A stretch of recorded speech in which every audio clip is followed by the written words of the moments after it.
May utos na ang Muntinlupa RTC para sa paglilipat ng 11 persons deprived of liberty o PDL pabalik ng New Bilibid Prison o NBP sa Muntinlupa City mula sa Sablayan Prison and Penal Farm sa Occidental Mindoro. Ang mga inmate na ito ay ang tumayong testigo laban kay dating Senadora Leila de Lima sa kanyang drug case pero ngayon ay bumaliktad na sa kanilang mga salaysay. Ayon sa korte, makabubuti na nasa malapit na lokasyon ang mga inmate habang isinasagawa ang paglilitis sa kaso, kaya inisyo ang court order. Bagay na hindi naman sinusuportahan ng Department of Justice. Medyo nag-worry po ang department dahil maraming rason kung bakit sila nandun sa Sablayan.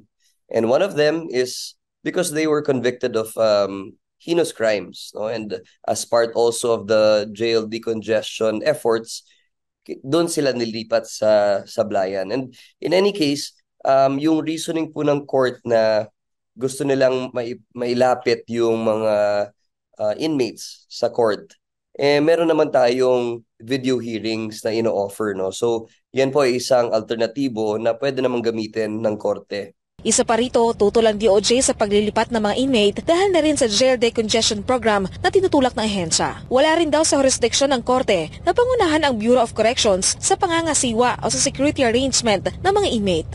Ang DOJ naman po kasi hindi naman po yan party sa kaso na ito.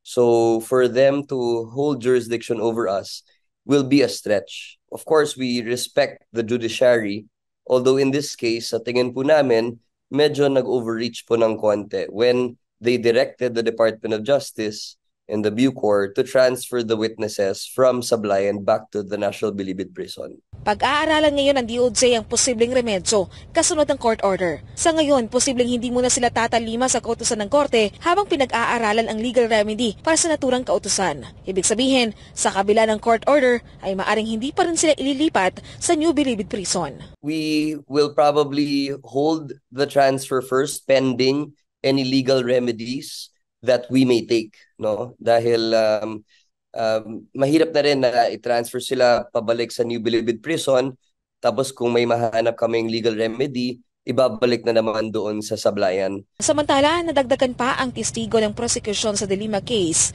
na naghain ng recantation sa korte. Sa ulat, bumaliktad na rin ng dating PNP CIDG investigator na si dating Police Brigadier General Jerry Valeroso. Sabi naman ng DOJ ng recantations ang isa sa mga dahilan kung bakit ayaw nilang maibalik sa bilibid ang mga PDL.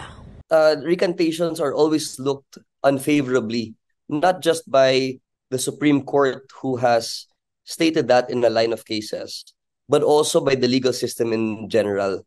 At yun din po no, yung isa sa mga dahilan kung bakit hindi natin gustong ibalik yung mga 11 na inmates sa National Bilibid Prison. Kasi parang ang labas, nire-reward pa natin ang mga PDLs para doon sa mga recanted statements at testimonies nila.